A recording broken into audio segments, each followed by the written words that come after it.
حامل القرآن.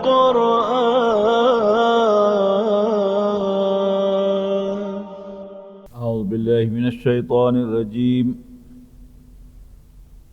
بسم الله الرحمن الرحيم. ويدعو الإنسان بالشر دعاءه بالخير وكان الإنسان عجولا. وجعلنا الليل والنهار آيتين فمحونا آية الليل وجعلنا آية النهار مبصرة لتبتغوا فضلا من ربكم ولتعلموا عدد السنين والحساب وكل شيء فصلناه تفصيلا وكل إنسان ألزمناه طائره في عنقه ونخرج له يوم القيامة كتابا يلقاه منشورا. اقرأ کتابک کفا بنفسک اليوم علیک حسیبا. ہمارا آج کا سبق قرآن مجید کے مشکل مقامات میں سے ایک ہے. آپ غور کریں گے کہ ہر آیت اپنی جگہ ایک مکمل مضمون ہے کہ جو اللہ تعالیٰ نے یہاں پر بیان کیا ہے، اور اس میں بڑے بڑے مشکل اور اہم مسائل جو ہیں وہ بیان ہوئے ہیں. تو فرمایا اعوذ باللہ من الشیطان الرجیم وَيَدْعُ الْإِنسَانُ بِالشَّرِّ دُعَاءَهُ بِالْخَيْرِ، کہ انسان جس طرح بھلائی مانگتا ہے اسی طرح جلدی سے برائی بھی مانگتا ہے. وَكَانَ الْإِنسَانُ عَجُولًا، اور انسان بڑا جلد باز ہے.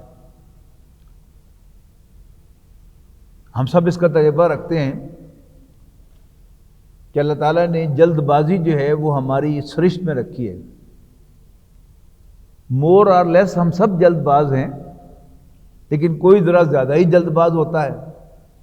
لیکن بہرحال کوئی واقعہ پیش آتا ہے، اگر اپیرنٹلی ہم سمجھیں کہ یہ فائدے کی چیز ہے تو ہم اس سے خوش ہوتے ہیں، اور اپیرنٹلی اگر ہم سمجھیں کہ اس میں کوئی نقصان ہے تو ہم ذرا ناپسندیدگی کا اظہار کرتے ہیں. ویرائز ہماری زندگی کا تجربہ یہ ہے کہ جتنی بھی میری آپ کی زندگی ہے، کوئی آپ میں سے 50 سال کا ہے یا کوئی 35 سال کا ہے، کہ وہ واقعات زندگی کے جن کو ہم نے بہت ناپسند کیا تھا، جو بہت ہمیں ناخوشگوار تھے، اللہ تعالیٰ نے انہی واقعات کو ہمارے لیے زینہ بنایا ہے، سیڑھی بنایا ہے کہ ہم ان کے ذریعے سے اوپر چڑھے ہیں اور آج یہاں پر ہیں. لیکن جس وقت وہ واقعہ پیش آ رہا ہوتا ہے، انسان کو ذرا تھوڑا سا اس میں تنگ دلی کا احساس ہوتا ہے، اور انسان جلدی سے مانگتا ہے کہ یہ کیا ہو گیا، یا اللہ مجھے جلدی سے کامیابی دے دے، مجھے جلدی سے یہ چیز دے دے، مجھے جلدی سے یہ چیز دے دے. اس پر کہا جا رہا ہے کہ وَيَدْعُ الْإِنسَانُ بِالشَّرِّ دُعَاءَهُ بِالْخَيْرِ، اور انسان جس طرح جلدی سے بھلائی مانگتا ہے اسی طرح برائی بھی مانگتا ہے. وَكَانَ الْإِنسَانُ عَجُولًا، اور انسان بڑا جلد باز ہے. اور ویسے زندگی کا سارا حسن بھی اسی میں ہے. یعنی اگر اللہ تعالیٰ سارے راز ہم پر کھول دے کہ ابھی تمہارا یہ سیٹ بیک جو تمہیں پہنچ رہا ہے، اس سے پھر یہ تمہیں فائدہ پہنچے گا، پھر یہ فائدہ پہنچے گا، پھر اس راستے پر تم چل نکلو گے، تو پھر زندگی کا جو چام ہے وہ ختم ہو جائے گا. تو اللہ تعالیٰ نے چام اس میں رکھا ہے کہ ہمیں کل کا کوئی پتہ نہ ہو، کل کی کوئی خبر نہ ہو کہ کل کیا ہونے والا ہے. اللہ تعالیٰ اس میں سے خیر برآمد کرے، کسی بھی اپیرنٹلی برے کام میں سے یا اپیرنٹلی کسی نقصان کی چیز میں سے اللہ تعالیٰ خیر پیدا کر دے، تو وہ اس پر پوری طرح قادر ہے. اس کے بعد فرمایا وَجَعَلْنَا اللَّيْلَ وَالنَّهَارَ آیَتَيْنِ، اور ہم نے رات اور دن کو نشانیاں بنایا. اور ہم نے رات اور دن کو دو نشانیاں بنایا. ان دونوں میں سے فَمَحَوْنَا آیَةَ اللَّيْلِ، محو ہو جانا کہتے ہیں نا، کسی چیز کا غائب ہو جانا، چھپ جانا، فلاں چیز محو ہو گئی، میرے حافظے سے وہ چیز محو ہو گئی. یعنی حافظے کی جو سامنے کی تہ ہے جس پر میں ریڈ کر سکتا ہوں، اس سے نکل گئی، اندر چلی گئی، ڈیپ چلی گئی۔ تو فرمایا فَمَحَوْنَا آیَةَ اللَّيْلِ، تو ہم نے تاریک کر دیا، ڈارک کر دیا، چھپا دیا رات کی نشانی کو۔ اس میں کوئی خاص بات نہیں ہے کہ رات ڈارک ہے اور دن برائٹ ہے۔ اللہ تعالیٰ نے رات کیوں بنائی ہے؟ آرام کرنے کے لیے بنائی ہے۔ یعنی جن لوگوں کا کاروبار یا جن لوگوں کی جاب رات کی ہوتی ہے اور وہ دن کو انہیں سونا پڑتا ہے، تو کبھی بھی ان کی جو سوچ ہے وہ نارمل نہیں رہ سکتی، اس لیے کہ دن میں آپ گھر میں بھی سو رہے ہیں تو شور بھی ہوگا، گھر میں ڈسٹربنس بھی ہوگی، کوئی مہمان آئے گا، کوئی فون آئے گا، کوئی کال آئے گی۔ بہرحال رات کو آپ آرام سے چند گھنٹے بھی سوئیں تو وہ آپ کے لیے کافی ہو جاتے ہیں۔ اور جو لوگ رات کو جاب کر کے صبح جا کے سوتے ہیں، وہ تقریباً دوپہر تک ان کو سونا پڑتا ہے، تب جا کر وہ کچھ نہ کچھ فریش ہوتے ہیں۔ بہرحال آپ رات کو سوئیں اور رات کو آپ 3 گھنٹے بھی ڈیپ سلیپ لے لیں تو آپ کے لیے وہ کافی ہو جاتا ہے۔ اور دن کو، اب دن کے بارے میں فرمایا جا رہا ہے وَجَعَلْنَا آیَةَ النَّهَارِ مُبْصِرَةً، با سواد را کا مادہ دیکھنے کے لیے آتا ہے، بصارت، ابصار، آنکھیں۔ تو وَجَعَلْنَا آیَةَ النَّهَارِ، اور ہم نے بنایا دن کی نشانی کو مُبْصِرَةً، روشن، دکھائی دینے والی۔ کیوں بنایا؟ لِتَبْتَغُوا فَضْلًا مِّن رَبِّكُمْ، تاکہ تم اپنے رب کے فضل میں سے اپنا حصہ تلاش کرو۔ اللہ تعالیٰ نے جو کچھ مجھے دینا ہے وہ دے کے رہنا ہے، اور جو کچھ آپ میں سے ہر ایک کے لیے اللہ تعالیٰ نے مقرر کیا ہے وہ آپ نے لے کے رہنا ہے۔ یہاں تک کہ آج کی تاریخ میں اللہ تعالیٰ نے جو جو لقمہ میرے لیے طے کیا ہوا ہے وہ میں کھا کے ہی سوؤں گا، اور جو گھونٹ پانی کا اللہ تعالیٰ نے طے کیا ہے وہ پی کے سوؤں گا۔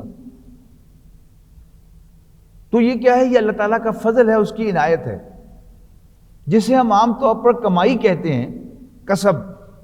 قرآن مجید بالعموم کمائی اعمال کو کہتا ہے۔ نیکی اور برائی ہم کماتے ہیں، وہ ہمارا چوائس ہے، لیکن رزق وہ ہمارا چوائس نہیں ہے۔ رزق کے لفظی معنی ہی عطا کے ہیں۔ آپ غور کر لیجئے، ایک نظر ڈالیں گے تو آپ کو یہ اندازہ ہو جائے گا کہ یہ اللہ تعالیٰ کی تقسیم ہے۔ ہم میں سے ہر ایک شخص انٹیلیجنٹ نہیں ہے، ہم میں سے ہر ایک شخص محنتی نہیں ہے، ہم میں سے ہر ایک شخص کو ایکول مواقع نہیں ملتے، لیکن زیادہ رزق اسی کو ملتا ہے جس کے حق میں اللہ نے لکھا ہوا ہوتا ہے۔ بڑے بڑے ذہین آدمی، بڑی بڑی ڈگریوں والے بھوکے مرتے ہیں، اور بیسیوں نہیں سینکڑوں چٹے ان پڑھ جو ہے آپ کو فیصل آباد بازار کے اندر تھڑوں پر بیٹھے ہوئے ملیں گے کہ روز کروڑوں کا کاروبار کر کے اٹھتے ہیں۔ اور مارکیٹس میں ایک جملہ جو ہے وہ عام ہے کہ فلاں جو ہے وہ سونے کو ہاتھ لگائے تو وہ بھی مٹی بن جاتا ہے، اور اس کے مقابلے میں وہ مٹی کو بھی ہاتھ لگائے تو سونا بن جاتا ہے۔ تو یہ جو رزق ہے یہ اللہ تعالیٰ کی تقسیم ہے، اس کا فضل ہے، اس کی عنایت ہے، یہ کمائی نہیں ہے انسان کی۔ تو لِتَبْتَغُوا فَضْلًا مِّن رَبِّكُمْ، تاکہ تم تلاش کرو، ڈھونڈو اپنے رب کے فضل میں سے، وَلِتَعْلَمُوا عَدَدَ السِّنِينَ وَالْحِسَابَ۔ یعنی ایک تو اللہ تعالیٰ نے رات کو ڈارک بنایا اور دن کو روشن بنایا۔ اس کا ایک فنکشن کیا ہے کہ رات آرام کے لیے، دن کاروبار کے لیے۔ دوسرا فنکشن کیا ہے کہ رات اور دن سے ہمارا کیلنڈر بنتا ہے، تاکہ تم حساب رکھ سکو سالوں کا۔ یعنی 365 دن گزریں گے تو ہم کہیں گے جی سال پورا ہو گیا، 24 گھنٹے گزریں گے تو ہم کہیں گے جی دن پورا ہو گیا۔ تو اس کا ایک فنکشن کیا ہے؟ ایک رات آئی ایک دن آیا تو ہم کہیں گے جی ایک دن ہو گیا، پھر ایک رات آئی ایک دن آیا ہم کہیں گے ایک دن اور گزر گیا، پھر رات آئے گی دن آئے گی ہم کہیں گے ایک دن اور گزر گیا۔ تو دو فنکشن اس آیت میں بیان ہوئے، یہ دن اور رات کے نظام کے۔ ایک رات کو باعث موجب آرام بنانا، اور دوسرا اور دن کو محنت کے لیے، مزدوری کے لیے، کاروبار کے لیے، جاب کے لیے رکھا، اور دوسرا فنکشن دنوں کا، سالوں کا حساب لگانا۔ وَكُلَّ شَيْءٍ فَصَّلْنَاهُ تَفْصِيلًا، اور ہم نے ہر چیز کی بخوبی تفصیل کر دی ہے، ہر چیز کو کلیئر کر دیا ہے۔ وَكُلَّ إِنسَانٍ أَلْزَمْنَاهُ طَائِرَهُ فِي عُنُقِهِ، اور ہم نے ہر انسان کے اعمال کو ایک کتاب کی طرح اس کے سینے میں لٹکا، اس کے سینے پر لٹکا دیا ہے۔ جسے کہتے ہیں نا کہ انسان یوں اپنے گریبان میں جھانکے تو سب روشن ہو جائے گا۔ میں اپنے گریبان میں جھانکوں تو سب پتہ چل جائے گا کہ میں کون ہوں، کیا کر رہا ہوں، میری نیت کیا ہے، ارادے کیا ہیں۔ آپ کو دھوکہ دے سکتا ہوں، لیکن میں اپنے آپ کو دھوکہ نہیں دے سکتا کہ میری اپنے آپ پر اگر میں دیکھوں گا تو نظر ہے، میں دیکھوں ہی نہ اپنی طرف تو بات دوسری ہے، لیکن اگر میں دیکھوں گا تو میرا ضمیر مجھے کہے گا کہ تم غلط کر رہے ہو، تم دھوکہ دے رہے ہو، تم زیادتی کر رہے ہو۔ اچھا، اب یہی جو انسان کا ضمیر ہے، ایک اعمال نامہ ہے جو اس کے سامنے لٹکا ہوا ہے، تم کیا کر رہے ہو، کیا کیا، کیا کر رہے ہو، کہاں جا رہے ہو، کدھر جا رہے ہو۔ وَنُخْرِجُ لَهُ يَوْمَ الْقِيَامَةِ كِتَابًا يَلْقَاهُ مَنشُورًا، اور ہم اسے قیامت کے دن نکالیں گے کہ جیسے وہ اسے کھلا ہوا دیکھے گا۔ یعنی آج بھی انسان اپنے گریبان میں جھانکے تو اس کو صحیح صحیح خبر ملتی ہے، لیکن قیامت کے دن یہی جو ہوگا یہ انسان کا اعمال نامہ بن کر اس کے سامنے آ جائے گا، اور اس کو کہا جائے گا، کیا کہا جائے گا؟ اقرا کتابک، پڑھ اپنی کتاب، پڑھ اپنا اعمال نامہ۔ کفا بنفسک الیوم علیک حسیبا، آج تو خود ہی اپنا حساب لینے کے لیے کافی ہے۔ اب جو اعمال نامہ ہے اس کی کیا شکل ہوگی وہ نہیں ہمیں پتا۔ پہلے بھی میں نے عرض کیا ہے کہ میں چھوٹا تھا تو جب سنتا تھا کہ اعمال نامے ہیں، کتابیں ہیں لکھی ہوئی جن میں چھوٹی چھوٹی ڈیٹیل جو ہے وہ انسان کی وہ بھی لکھی ہوئی ہوگی، تو میں سوچتا تھا کہ 60-70 سال کی ایک شخص کی زندگی ہے تو وہ کتنی بڑی کتاب ہوگی، کتنا بڑا رجسٹر ہوگا کہ جس پر ایک ایک چھوٹے سے چھوٹا عمل جو ہے وہ لکھا ہوا ہے۔ لیکن اب ڈیجیٹل ٹیکنالوجی نے آ کر وہ کنسیو کرنا آسان بنا دیا کہ اگر وہ ڈیجیٹل رجسٹر ہو، وہ ڈیجیٹل ڈاکیومنٹ ہو، تو وہ تو پتہ نہیں کہاں کہاں، یعنی حدیث میں تو آتا ہے نا کہ دونوں کندھوں پر وہ فرشتے بیٹھے ہوئے ہیں، اب پتہ نہیں وہ کہاں کہاں ریکارڈ ہو رہا ہے، اور اللہ تعالیٰ جہاں سے چاہے گا وہ نکال کے پیش کر دے گا۔ تو اب قیامت کے دن یہی جو آج میرا ضمیر ہے جو مجھے سب کچھ بتا رہا ہے ایک اور شکل میں، تو قیامت کے دن وہی ایک اعمال نامہ بن کر میرے سامنے آ جائے گا اور کہا جائے گا اقرا کتابک، پڑھ اپنا اعمال نامہ۔ اچھا، اب اگر فرض کیجئے اول تو قیامت کے احوال کا کچھ پتہ نہیں کہ وہ کیسے ہوں گے، لیکن آج کی تاریخ میں ہمارا جو امپریشن بنے گا وہ زیادہ سے جو قریب ہوگا وہ ڈیجیٹل ہوگا۔ اچھا، سوال یہ ہے کہ پڑھوں گا کیسے؟ قیامت کے دن اللہ تعالیٰ اس پر قادر ہے کہ کسی ایل سی ڈی کی ضرورت نہ ہو، کسی سکرین کی ضرورت نہ ہو، اور میرے سامنے وہ مووی جو ہے وہ چلنی شروع ہو جائے، میری ساری حرکتیں مجھے دکھائی جائیں، اور کہا جائے کہ آج تم خود حساب لینے کے لیے کافی ہو، تم ہی ہو نا، یہ بھی تم ہی ہو نا، یہ بھی تم ہی ہو نا۔ دوسرا اس منظر کو اپنے سامنے لائیے کہ میں کیا ہوں، آپ سے چھپ کر، آپ سے اولے میں کیا کرتا رہتا ہوں، یو ہیو نو آئیڈیا، اور آپ کی زندگی کا مجھے کوئی آئیڈیا نہیں۔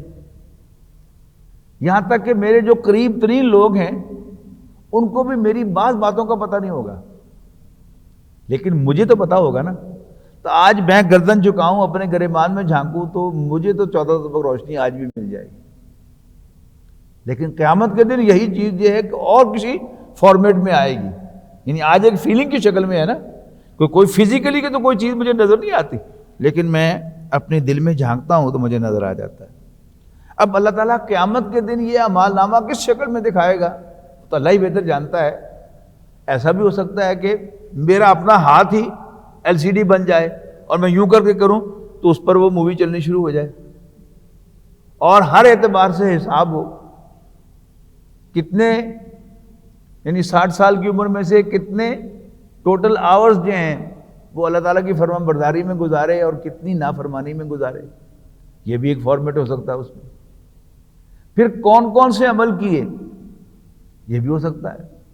یعنی جیسے کوئی ڈیجیٹل ڈاکیومنٹ ہے تو آپ اس کو یعنی کسی بھی اینگل سے ویو کرنا چاہیں، آپ یہ بٹن دبائیں تو ایک اور اس کا فارمیٹ سامنے آ جائے گا، یہ دوسرا بٹن دبائیں تو دوسرا سامنے آ جائے گا. یعنی ہر پہلو سے، یعنی پھر ایک اعمال کی مووی چل رہی ہے کہ یہ حرکتیں میں نے کی تھی، اور میں اس میں کلک کروں تو پتہ چل جائے گا کہ نیت کیا تھی میری. کام تو اچھا تھا لیکن میری نیت میں فطور تھا. یعنی ایک اچھا کام ہے نا کہ میں آپ کو درس دے رہا ہوں، لیکن آج ہم جس دور میں رہ رہے ہیں، کیونکہ میں اس کو بتاؤں کہ یہ میرا ذہن کیسے منتقل ہوا. مفتی رفیع عثمانی صاحب، مفتی تقی عثمانی کے بڑے بھائی، وہ کہتے ہیں کہ جب ہم دونوں بھائی عالم بنے تو ہم نے ڈاکٹر عبدالحی کے ہاتھ پر بیعت کی. یعنی پہلے تو مفتی شفیع صاحب نے یہ اہتمام کیا کہ یہ دونوں مفتی بن گئے، اور ان سے کہا کہ ایک علم میں جو کمتر شخص ہے ڈاکٹر عبدالحی، ان کے ہاتھ پر بیعت کرو، وہ تمہارے مرشد ہیں. تو کہتے ہیں ہمارے مرشد صاحب نے، شیخ نے ہم پر پابندی لگا دی کہ کہیں تم تقریر کرنے کے لیے نہیں جا سکتے. تو کہتے ہیں ہم نے کہا کہ حضرت پھر یہ دارالعلوم کا نظام، دارالعلوم کراچی کے ظاہر ہے وہ محتمم ہے، یہ کیسے چلے گا؟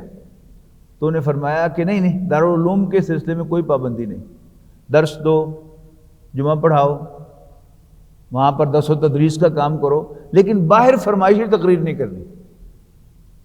اس سے عجب پیدا ہو جاتا ہے. یعنی اس کو میں آج اگر یعنی اس کو لے کے آتا ہوں، اب میں درس دے رہا ہوں، اصل میں تو میری کمیونیکیشن آپ کے ساتھ ہے نا، اور میری انٹینشن کیا ہونی چاہیے کہ میں آپ تک قرآن مجید کا پیغام خلوص دل کے ساتھ پہنچاؤں. لیکن حکیم صاحب ریکارڈنگ کر رہے ہیں، اب یہ ریکارڈنگ کریں گے تو یہ یوٹیوب پہ چڑھا دیں گے، اور میری کہیں نظر پڑے گی تو میں ضرور دیکھوں گا کہ لائک کتنے ہیں، ویوز کتنے ہیں، لائکس کتنے ہیں. تو پھر اس سے کیا ہوگا، یہ جو کوالٹی ہے میرے اس کام کی یہ سفر کرے گی. یعنی ہونا چاہیے اللہ تعالیٰ کو راضی کرنے کے لیے، لیکن بالفعل کیا ہوگا کہ آپ کے چہروں کو دیکھ کر بھی میں کہوں گا کہ میری بات آپ پسند کر رہے ہیں کہ نہیں کر رہے. حالانکہ ہونا کیا چاہیے، میرے ساتھ پیش نظر کیا ہو کہ میں یہ کام کر کے اللہ کو راضی کر رہا ہوں کہ نہیں کر رہا.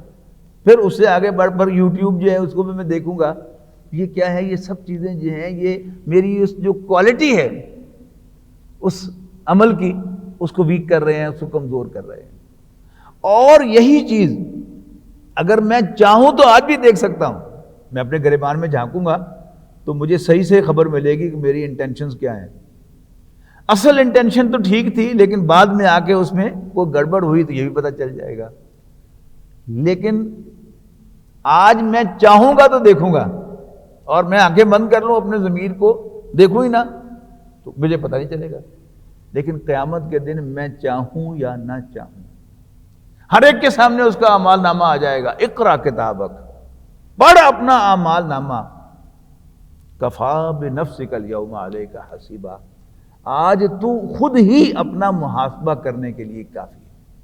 اللہ تعالیٰ ہمارے اس حساب کو آسان بنائے. لیکن ذرا تصور کیجئے کہ میری چھوٹے سے چھوٹا عمل اور اس کے پیچھے انٹینشن بھی وہاں صاف نظر آ رہی ہوگی تو بنے گا کیا، حالت کیا ہوگی ہماری. اس کے بعد فرمایا من اہتدی فانما یہتدی لنفسہ، جو بھی ہدایت کو اختیار کرے گا. اہتدی، یہتدی کے معنی ہدایت اختیار کرنا، ہدایت کو پا لینا. اور ہدایت کیا ہوتی ہے؟ منزل کے راستے پر چلنا، منزل کی طرف انسان کا رخ ہو جائے اور انسان ادھر بڑھ رہا ہو، یہ کیا ہے؟ ہدایت ہے۔ من اہتدی، جو بھی راہ پائے گا، یعنی منزل کی جو راستہ ہے اس پر پڑ جائے گا، فإنما یہتدی لنفسہ، تو اپنے بھلے کو کرے گا۔ اگر میں ہدایت کا راستہ اختیار کرتا ہوں تو اس کا فائدہ مجھے پہنچے گا، اللہ تعالیٰ کو کوئی فائدہ نہیں پہنچے گا، اور آپ کو بھی کوئی فائدہ نہیں پہنچے گا۔ اگر میں ہدایت پر ہوں تو اس کا فائدہ مجھے پہنچے گا، آپ ہدایت پر ہیں تو اس کا فائدہ آپ کو پہنچے گا۔ ایون آپس میں ایک دوسرے کا فائدہ کوئی نہیں، اس لیے کہ قبر میری ہے اور قبر آپ میں سے ہر ایک کی اپنی ہے، اور قیامت کے دن محاسبہ بھی ہر ایک کا انڈیویجول ہے۔ سورہ مریم میں الفاظ ہیں کہ کلہم آتیہ یوم القیامت فردا، قیامت کے دن ہر شخص ایز این انڈیویجول آئے گا، جماعت کے طور پر نہیں آئے گا۔ یہ دیوبندی آ جائیں، یہ بریلوی آ جائیں، یہ اہل حدیث آ جائیں، نہیں، ہر شخص انڈیویجول، اس کا کسی بھی جماعت سے تعلق ہو، وہ خود اپنا محاسبہ پھر تو کی کر کے آئے۔ تو من اہتدی، جو بھی ہدایت کا راستہ اختیار کرے گا، فإنما یہتدی لنفسہ، تو وہ اپنے ہی بھلے کو کرے گا۔ ومن ضل، اور جو بھٹکے گا، گمراہ ہوگا، یعنی جو اپنا گول ہے اللہ کو راضی کرنا اور جنت پہ جانا، اس فوکس سے آؤٹ ہوگا۔ اصل گمراہ تو وہی ہے نا، یعنی جو مسلمانوں کے کسی بھی فرقے سے تعلق رکھتا ہے، وہ سمجھتا ہے کہ یہ فرقہ صحیح ہے، اور پھر خود خلوص کے ساتھ اس کے اوپر چلتا رہتا ہے۔ وہ کیا ہے؟ اللہ کو راضی کرنے کے لیے وہ ہدایت پر ہے۔ اور گمراہ کون ہے؟ اس کا کسی بھی مسلمانوں کے فرقے سے تعلق ہو، لیکن اس کی انٹینشن اللہ کو راضی کرنا نہ ہو، وہ کیا ہے؟ وہ بھٹکا ہوا ہے۔ اس کی انٹینشن آخرت میں کامیابی پانا نہ ہو، تو اللہ وہ راستے سے بھٹکا ہوا ہے۔ ومن ضل، اور جو بھٹکا، فإنما یضل علیہا، تو اس کے بھٹکنے کا وبال بھی اسی پر آئے گا۔ ولا تزر وازرۃ وزر اخری، اور کوئی بوجھ اٹھانے والا، وزر کہتے ہیں بوجھ کو، اور وازر بوجھ اٹھانے والا۔ اب چونکہ بات نفس کی ہو رہی ہے، اور نفس عربی زبان میں مؤنث ہے، لہذا وازرۃن ہے، مراد ہمارے اردو ترجمے میں کیا ہوگا؟ بوجھ اٹھانے والا، والی نہیں۔ تو ولا تزر وازرۃ، اور کوئی بوجھ اٹھانے والا کسی دوسرے کا بوجھ نہیں اٹھائے گا، وزر اخری، کسی دوسرے کا، اپنا اپنا اٹھائے گا۔ میں جو کر کے جاؤں گا اس کا محاسبہ میں فیس کروں گا، آپ میری ہیلپ نہیں کر سکیں گے۔ آپ کا جو محاسبہ ہے اس میں میں آپ کی کوئی ہیلپ نہیں کر سکوں گا۔ نبی اکرم صلی اللہ علیہ وسلم کا وہ ہلا دینے والا خطبہ ہے کہ آپ اپنے گھر کی خواتین کے ساتھ بیٹھے تھے، تو اس میں آپ کی اہلیہ حضرت عائشہ بھی تھی، آپ کی بیٹی حضرت فاطمہ بھی تھی، آپ کی پھپھی حضرت صفیہ بھی تھی۔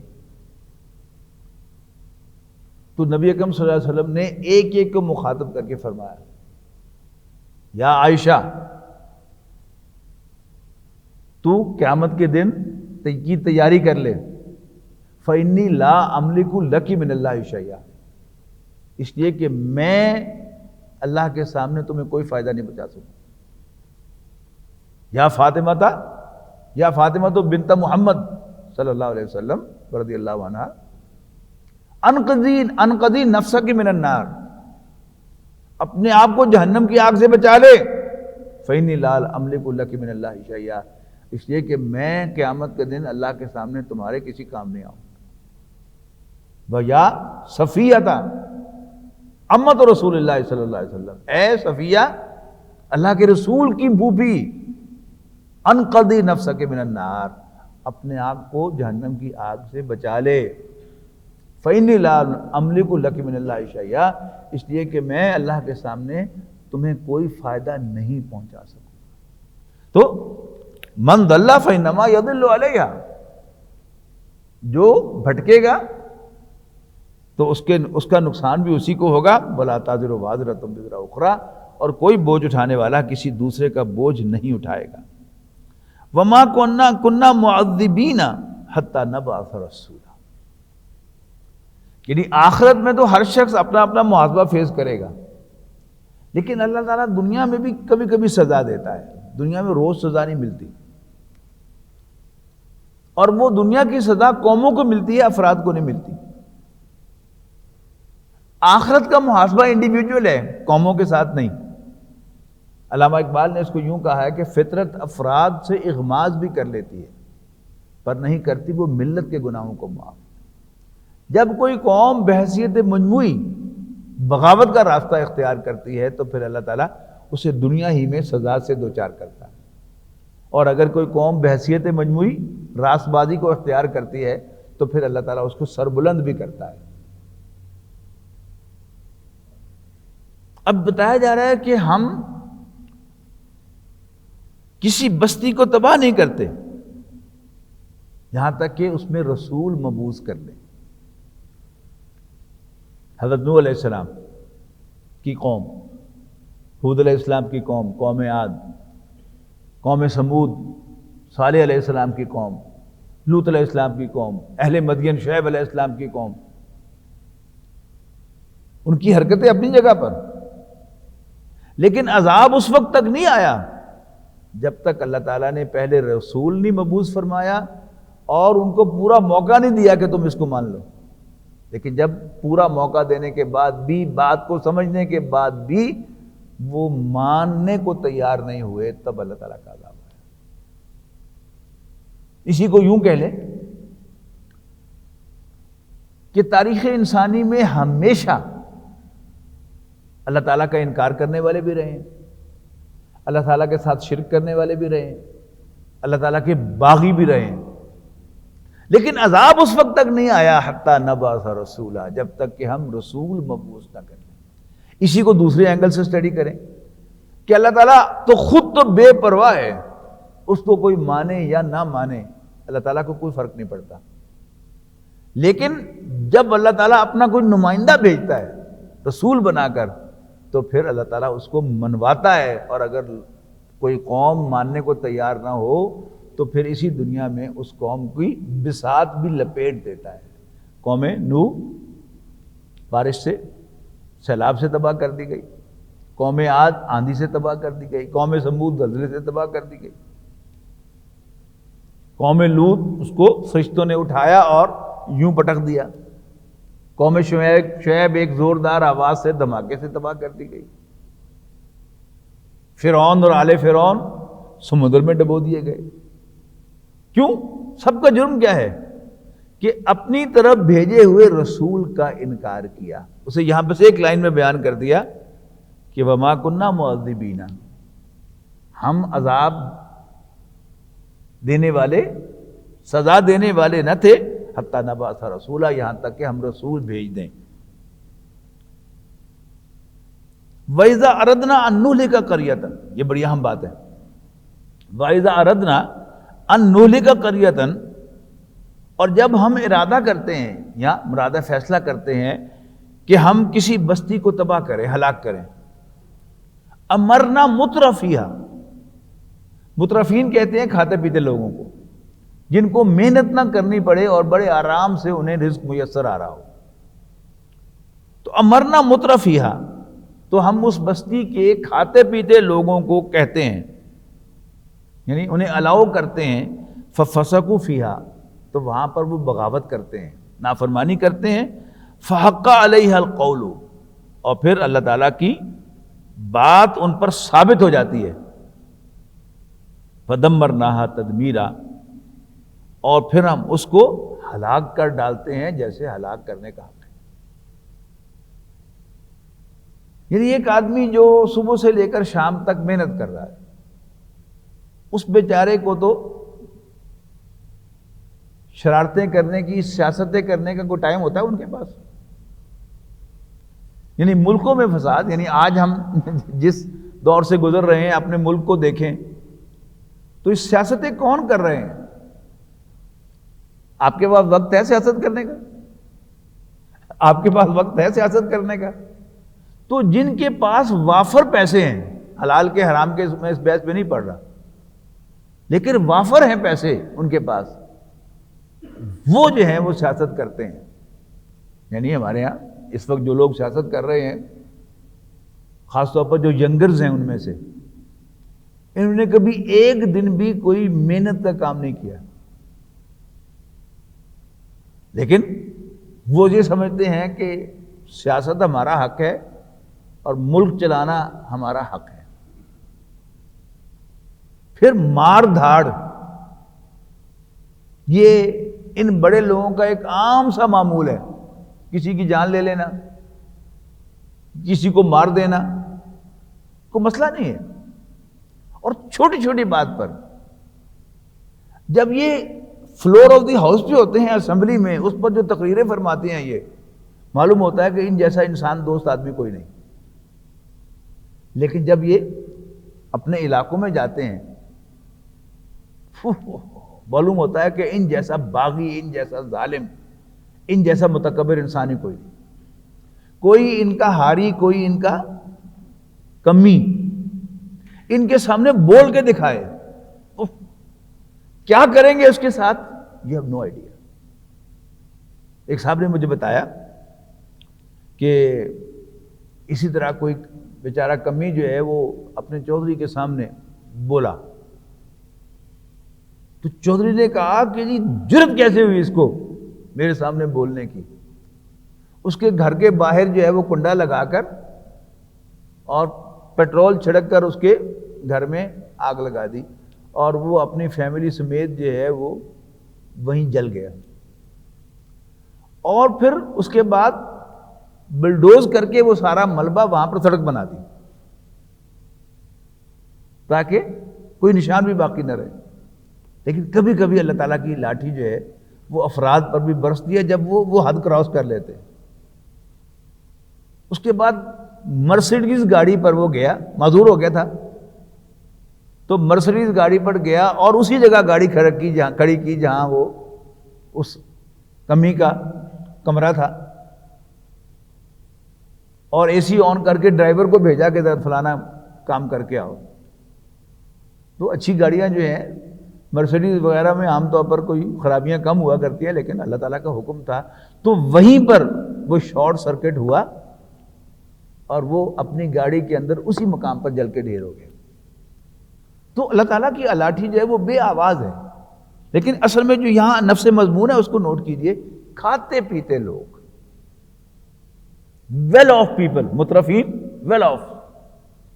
تو جب ہم کسی قوم کو تباہ کرنے کا فیصلہ کرتے ہیں تو ہم اس کے کھاتے پیتے لوگوں کو حکم دیتے ہیں۔ یہاں حکم دینے سے مراد کیا ہے کہ ہم ان کو ذرا الاؤ کرتے ہیں، ان کے دل میں ڈالتے ہیں کہ ذرا وہ اپنے آپ کو بڑا سمجھے کہ مینوں کوئی پوچھنے والا نہیں۔ اب جب یہ ان کو خیال آتا ہے کہ مجھے کوئی نہیں پوچھ سکتا، تو پھر وہ ظلم کرتے ہیں انسانوں پر، اور ایک نہیں، پھر وہ سارے کے سارے جو ہیں وہ ظلم کرتے ہیں۔ پھر اللہ تعالیٰ کی لاٹھی جو ہے وہ حرکت میں آتی ہے اور پھر اس قوم کو ہلاکت سے دوچار کیا جاتا ہے۔ اللہ تعالیٰ ہم سب کو محفوظ رکھے۔ فحق علیہ القول، تو اس بستی پر ہماری بات سچ ثابت ہو جاتی ہے، فدمرناہا تدمیرا، اور ہم اس کو بالکل ہلاک کر دیتے ہیں۔ وَكَمْ أَهْلَكْنَا مِنَ الْقُرُونِ مِنْ بَعْدِ نوح، یعنی پہلے رسول کے جن کی قوم پر عذاب آیا وہ حضرت نوح علیہ السلام ہے۔ اب کہا جا رہا ہے کہ نوح کے بعد بھی کتنی ہی بستیاں ہیں، وَكَمْ أَهْلَكْنَا مِنَ الْقُرُونِ مِنْ بَعْدِ نوح، اور ہم نے نوح کے بعد بہت سی امتوں کو، بستیوں کو، رہنے والوں کو ہلاک کر ڈالا۔ وَكَفَى بِرَبِّكَ بِذُنُوبِ عِبَادِهِ خَبِيرًا بَصِيرًا، اور اے نبی آپ کا رب اپنے بندوں کے گناہوں سے باخبر ہونے کے لیے کافی ہے۔ یعنی جو بڑے بڑے ظالم لوگ ہیں ان کے مخبر ہوتے ہیں، جو ان کو آ کر خبر دیتے ہیں کہ فلانا یہ کر رہا ہے، فلانا یہ کر رہا ہے، ادھر ایسا ہو گیا، ادھر ویسا ہو گیا۔ لیکن اللہ تعالیٰ کو مخبر بھیجنے کی بھی ضرورت نہیں ہے، اللہ تعالیٰ کو ہماری ہر حرکت، ہر آن معلوم ہے۔ تو اس کو کہا جائے وَكَفَى بِرَبِّكَ بِذُنُوبِ عِبَادِهِ خَبِيرًا بَصِيرًا، اللہ تعالیٰ ان کو دیکھنے اور باخبر رہنے کے لیے کافی ہے۔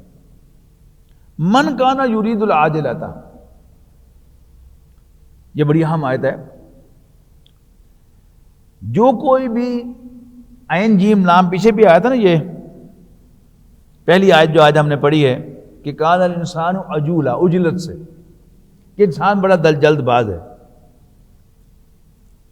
اب اسی پہلو سے عاجلہ کہا جاتا ہے دنیا کو، بلکہ خود دنیا جو ہے، اس کو بھی نوٹ کر لیں، یہ ادنا کا مؤنث ہے. دنا یدنو کے معنی قریب ہونا، تو دنیا سب سے قریب، یعنی ایز کمپیئر ٹو آخرہ وہ ہے اگلا جہان، اور یہ کیا ہے؟ یہ جہان جو امیجیٹ ملنے والا ہے، جس میں ہم رہ رہے ہیں، تو یہ دنیا ہے. اب چونکہ یہ جلدی مل جاتی ہے اور آخرت کا پتہ نہیں قیامت کتنے سال بعد آئے گی، اور پھر اس کے بعد کتنے سال بعد حساب کتاب ہوگا، وی ہیو نو آئیڈیا. تو یہ دنیا، اس کو قرآن مجید عاجلہ کہہ رہا ہے، اور کمپیئر کیا جا رہا ہے کہ دنیا کا طالب اور آخرت کا طالب، ان دونوں کو اللہ تعالیٰ کیسے ٹریٹ کرتا ہے. من کانا یرید العاجلہ تھا، جو کوئی بھی دنیا کا طالب ہوگا، عجلنا لہو فیہا، تو ہم اسے دنیا ہی میں جلدی سے عطا کر دیں گے، لیکن ناٹ ٹو ایوری ون، ہم اسے دنیا ہی میں دیں گے، لیکن ما نشاء، جو ہم چاہیں گے، لمن نرید، جسے ہم چاہیں گے.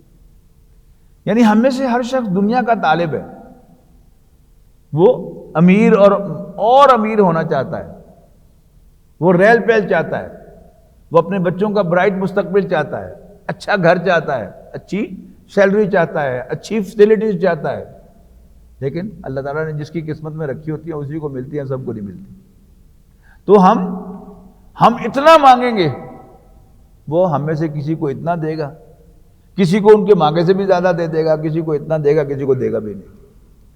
تو من کانا یرید العاجلۃ عجلنا لہ فیہا ما نشاء لمن نرید، جو کوئی بھی دنیا کا طالب ہوگا تو ہم اسے دنیا ہی میں دیں گے، لیکن ما نشاء، جو چاہیں گے، not as per his requirement or desire, our decision. اور ساروں کو نہیں دیں گے، لمن نرید، جس کے بارے میں ہم ارادہ کریں گے، جس کو دینا چاہیں گے. اور ثم جعلنا لہ جہنم، یعنی یہاں پر دنیا اور آخرت دونوں کے طالب کا ذکر نہیں ہے، صرف دنیا کے طالب کا ذکر ہے. اور پھر اس کا انجام کیا ہے؟ ثم جعلنا لہ جہنم، پھر ہم نے اس کے لیے جہنم تیار کی ہے، یصلاھا مذموما مدحورا، کہ وہ اس میں دھکے دے کر اور نفرت کا اظہار کر کے ڈالا جائے گا جہنم میں. جہنم میں ڈالا جائے گا اور اسے وہاں پر جلایا جائے گا نفرت کے ساتھ اور دھکے دے کر. اس کے مقابلے میں ومن اراد الآخرۃ، البتہ جو آخرت کا طالب ہوگا. اچھا یہ بھی نوٹ کیجیے دلچسپ بات کہ دنیا کے طالب کے بارے میں محنت کا ذکر نہیں کیا کہ جو کوئی دنیا کا طالب ہوگا اور محنت بھی کرے گا، اس لیے کہ محنت کی کوئی کنسیڈریشن ہے نہیں اس میں. اور ہم سارے ہی جو جتنے بھی ہم دنیا کے طالب ہیں اس کے لیے ہاتھ پاؤں سب مارتے ہیں، لیکن آخرت ہم بغیر محنت کے حاصل کرنا چاہتے ہیں، لہذا وہاں شرط لگائیے محنت کی. ومن اراد الآخرۃ، اور جو آخرت کا طالب ہوگا، وسعی لہا سعیہا، اور اس کے لیے سعی کرے گا، ایفرٹ کرے گا اکارڈنگلی، جیسا کہ اس کی صحیح ہونی چاہیے. کیا آپ بڑی اچیومنٹ چاہتے ہیں تو آپ اس کے لیے زیادہ اسٹرگل کریں گے، اور اگر آپ تھوڑا سا چاہتے ہیں تو آپ اس کے تھوڑی اسٹرگل کریں گے.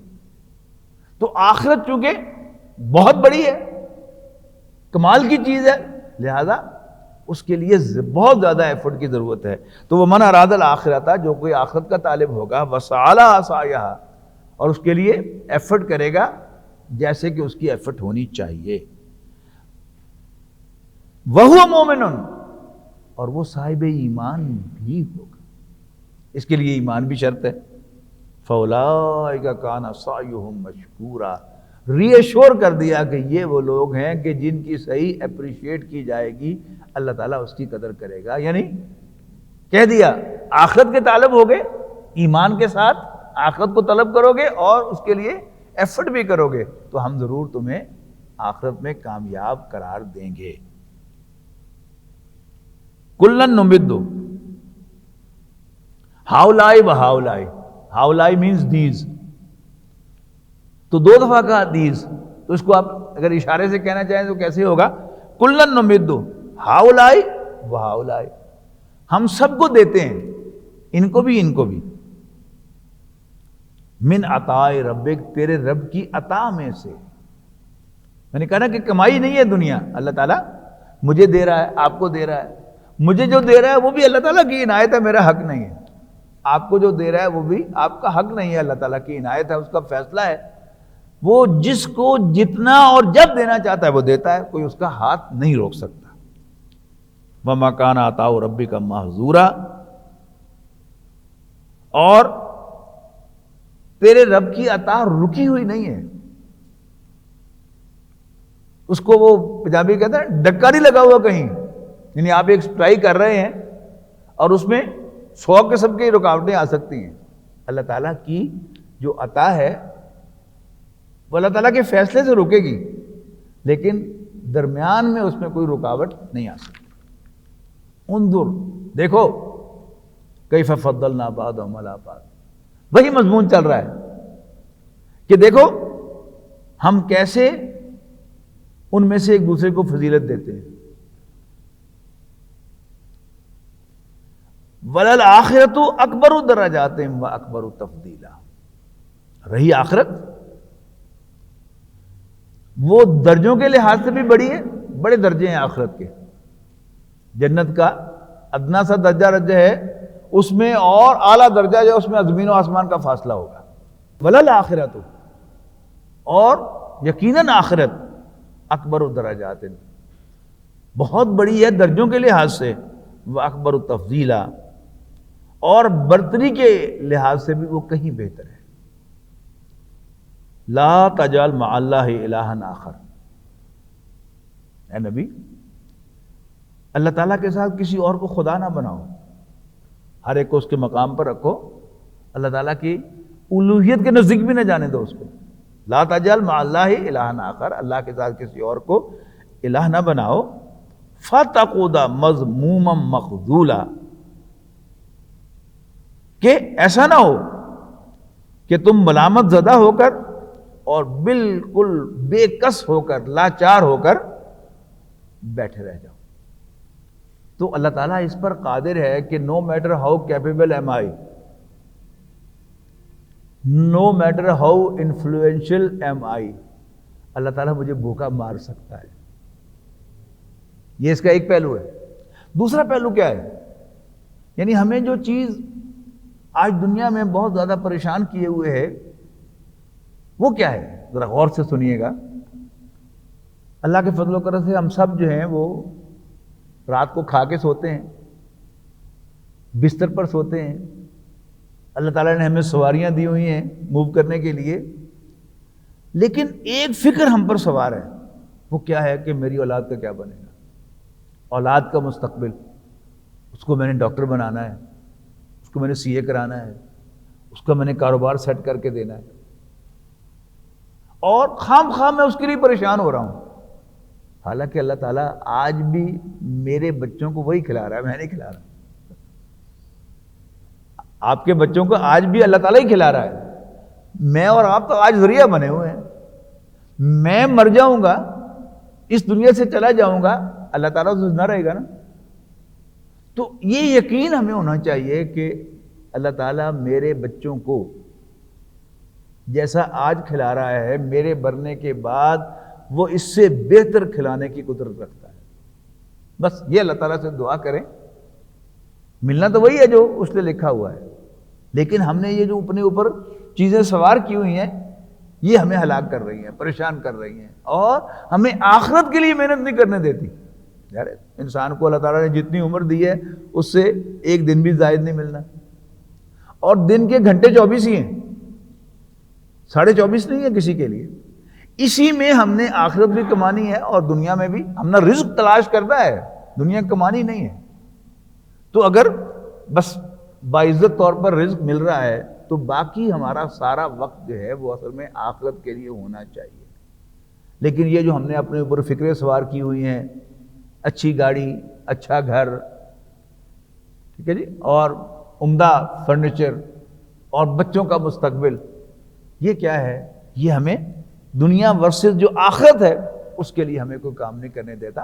اللہ تعالیٰ سے دعا ہے کہ اللہ تعالیٰ ہمارے دلوں میں آخرت کا ایمان اور اس کی پرائرٹی جو ہے بٹھا دے، تاکہ ہم اپنی آخرت بنانے کے لیے، اپنی قبر کو کمفرٹیبل بنانے کے لیے وقت نکالیں، محنت کریں، اللہ کو راضی کر کے جنت کے حقدار بن جائیں۔ آخر دعوانا الحمدللہ رب العالمین۔